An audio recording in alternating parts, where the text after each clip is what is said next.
Tips para mag-cash out ang pira mo sa GCash ng buo at walang charge. Kung gusto mong malaman kung paano, panoorin mo itong video. Pero bago tayo magpatuloy mga idol, kung bago ka pa lang dito sa aking channel, ay paki-like and subscribe at pindutin mo na rin ang notification bell para lagi kang updated sa tuwing may bago akong video na ina-upload. Tara, simulan na natin!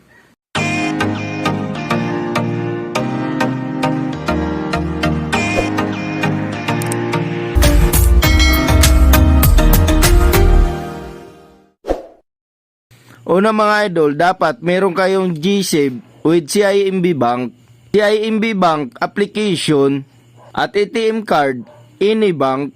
Unang gagawin mga idol, dito sa GCash, select natin itong GSave. Then piliin itong CIMB as partner bank. At i-click itong deposit. Ilagay ang amount na gusto nyong i-withdraw sa inyong GCash account. Example, 5,000. Then click itong next and confirm. GSave deposit is being processed. Nailipat na yung pira from GCash to CIMB Bank ng libre. Free of charge ang pag-deposit sa GSave to CIMB Bank mga idol. Exit na tayo sa GCash. At sunod namang gagawin ay i-open ang CIMB Bank apps sa inyong mga cellphone. Pag nakalagin na kayo, i-click na ang transfer. Tap nyo itong to other bank. Piliin nyo ngayon dito mga idol kung anong bank account ang available sa inyo na may ATM card kayo. For example, Cebuana Lolier Bank. I-input nyo yung account name at account number nyo dito mga idol.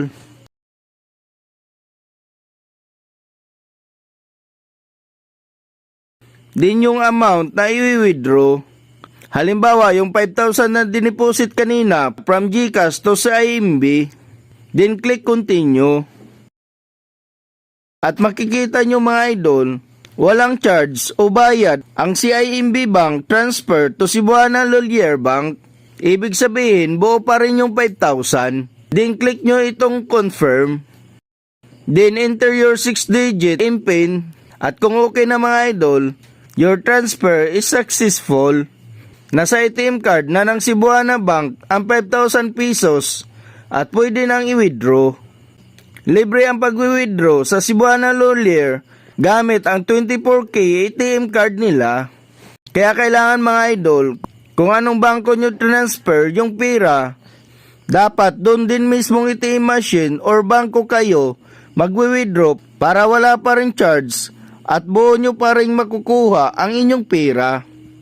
Sa mga magtatanong kung bakit kailangan pang idaan sa CIMB Bank at hindi na lang diretso i-transfer from GCash to bangko, ang direct GCash bank transfer mga idol ay may charge o bayad ng 15 pesos per transaction. At kung i-withdraw nyo pa sa ibang ATM o bangko, ay additional charge na 16 to 18 pesos sa bawat 10,000 na inyong i-withdraw. Unlike kung sa parehong ATM machine o bangko kayo mag-withdraw, wala pong magiging charge. Sana ay nakatulong sa inyo ang video ito mga idol. Kung gusto nyo ng mga tips and updates na kagaya nito, subscribe for more. Thank you for watching.